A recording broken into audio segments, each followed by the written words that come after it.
नमस्कार, मैं हूं सुरेंद्र शर्मा। सरकार अब जो भी योजनाएं बनाती है, पॉलिसीज बनाती है और उन पॉलिसीज की उपलब्धियों को लोगों तक पहुंचाने के लिए अब सरकार सिविल सर्वेंट्स और जो डिफेंस पर्सनल है, हमारी जो डिफेंस फोर्सेस हैं, उनका भी इस्तेमाल जो है वो कर सकती है। दरअसल इस मामले में दिल्ली हाई कोर्ट की ओर से जो है वो रिमार्क्स दिए गए हैं कि सरकार जो भी काम करती है उन उपलब्धियों को जो हमारे सिविल सर्वेंट्स हैं, आईएएस अधिकारी हैं, आईपीएस अधिकारी हैं या फिर हमारे जो डिफेंस फोर्सेस हैं, चाहे वो आर्मी हो, नेवी हो या फिर एयरफोर्स हो, वो भी इन अचीवमेंट्स को उजागर कर सकती है, इन अचीवमेंट्स को भी पॉपुलराइज कर सकती है। दरअसल इस मामले में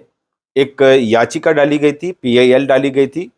और इसमें सरकार के इस तरह के व्यवहार को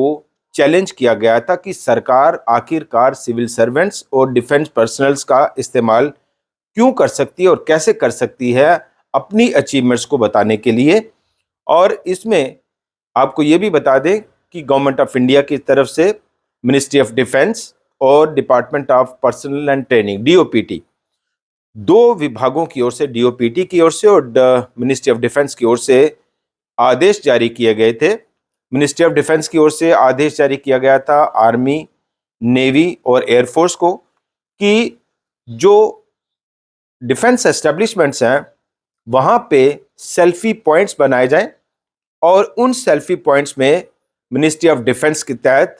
जो भी अचीवमेंट्स हुई हैं उनको हाईलाइट किया जाए और इसके साथ ही प्रधानमंत्री नरेंद्र मोदी का एक फोटोग्राफ जो है वो भी लगाया जाए, यानी उनके जो इमेजेस हैं, फोटोग्राफ्स हैं, वो भी प्रदर्शित किए जाएं और उन अचीवमेंट्स को भी प्रदर्शित किया जाए। ऐसे सेल्फी पॉइंट्स जो हैं वो डिफेंस एस्टेब्लिशमेंट्स पे लगाए जाएं।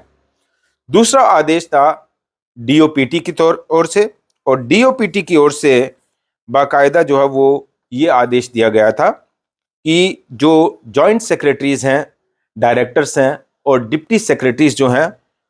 उनको रथ प्रभारी के तौर पर जो है वो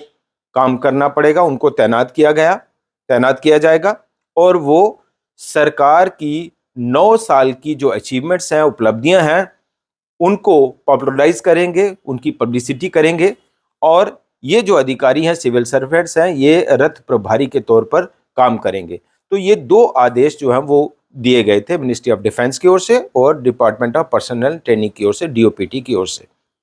और इन दोनों आदेशों को चैलेंज किया गया और जो याचिका डालने वाले जो लोग हैं वो हैं यास शर्मा, जो कि पूर्व आईएएस अधिकारी हैं, और जगदीप एस चोकर, जो कि आईआईएम अहमदाबाद के फॉर्मर डीन रहे हैं। और इन दोनों की ओर से याचिका जो है वो डाली गई और जो इनके वकील हैं, जिनके जरिए ये सारा जो मामला है लड़ा जा रहा है या पीआईएल जो है वो दायर की गई, वो प्रशांत भूषण की ओर से। और इसको चैलेंज किया गया कि सरकार मशीनरी का दुर्व्यवहार कर रही है, दुरुपयोग कर रही है, गलत इस्तेमाल कर रही है। और इसमें यह भी बाकायदा कहा गया कि जो सर्विस रूल्स हैं, जो रूल्स हैं, कंडक्ट्स जो हैं, उनको भी जो बीजेपी सरकार है वो वायलेट कर रही है।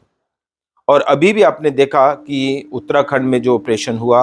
और इसके साथ ही उत्तरकाशी में भी अभी जो है वो ऑपरेशन हुआ, उसमें किस तरह से जो है वो हमारी सेना, जब भी ऐसा होता है कि जो डिजास्टर्स होते हैं उसमें जो बेहतर काम करते हैं तो उन उपलब्धियों को भी बताया जाता है। दिल्ली हाई कोर्ट की जो एक कैटेगोरिकली टिप्पणी जो है वो दी गई, जो रिमार्क्स दिए गए, वो ये कि जब मुख्यमंत्री राज्यों में अपनी अचीवमेंट्स बताते हैं तो अपने फोटो का इस्तेमाल करते हैं एडवर्टाइजमेंट में, प्रधानमंत्री भी करते हैं, तो इसमें गलत क्या है? ये क्वेश्चन पूछा गया पिटिशनर की ओर से। पिटिशन को ये हाईकोर्ट ने जो है वो सवाल पूछा कि इसमें गलत क्या है? अगर सरकार कोई अच्छी योजना लाती है और अच्छी योजना का फायदा लोगों को पहुंच रहा है तो उसको पॉपुलराइज करने में हर्ज क्या है, गलती क्या है? और इसके लिए सरकार से भी उन्होंने जो है वो कहा है कि आप भी जवाब दे दें। और 4 जनवरी 2024 को अगले साल यानी 4 जनवरी को ये जो मामला है वो लिस्ट किया गया है। फिलहाल तो ये कि दिल्ली हाईकोर्ट की एक बड़ी टिप्पणी जो है वो ये है कि अगर सरकार कुछ अच्छा काम कर रही है, बेहतर काम कर रही है, बेहतर योजनाएं जो है वो अगर लागू कर रही है, तो उनको हाईलाइट करने में क्या दिक्कत है, उनको पॉपुलराइज करने में क्या दिक्कत है, और लोगों को ज़्यादा से ज़्यादा उसके बारे में जानकारी मिले, लोगों तक उन योजनाओं की पहुंच हो, उसमें हर्ज क्या है, उसमें गलती क्या है। तो प्राइमा फेसी जो दिल्ली हाईकोर्ट ने ये रिमार्क्स दिए हैं, और ये पूरी जो खबर है हम आपको बता रहे हैं कि इसके ऊपर ये अब कहा जाए कि सरकार की अचीवमेंट्स को हाईलाइट करने के लिए अब जो डिफेंस पर्सनल हैं और जो सिविल सर्विस हैं, उनको भी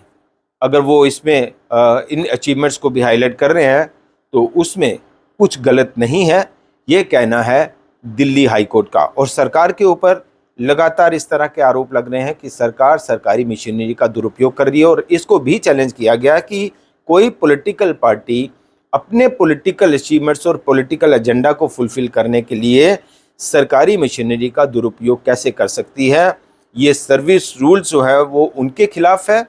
और पूरी तरह से बीजेपी पर ये जो सवालिया निशान है वो लगाया गया है, और इसको लेकर जो है वो हाईकोर्ट में जो याचिका है वो डाली गई है। और इसको फिलहाल तो ये जो हमारे पास जानकारी है कि इसको क्वैश किया गया है दिल्ली हाईकोर्ट की ओर से। यानी अब डिफेंस पर्सनल और सिविल सर्वेंट्स जो हैं वो सरकार की अचीवमेंट्स को भी पॉपुलराइज कर सकते हैं, उसकी उपलब्धियां जो है वो गिनवा सकते हैं, उसको पब्लिसिटी कर सकते हैं। तो दिल्ली हाई कोर्ट ने इस पर अपने रिमार्क्स दिए हैं कि इसमें ऐसा कोई भी कुछ भी गलत नहीं है। हालांकि सरकार से कहा गया कि आप भी इसके ऊपर जो है वो अपना जवाब दे दें, तो 4 जनवरी को इसके ऊपर जो है वो सुनवाई होगी। फिलहाल इतना ही। नमस्कार।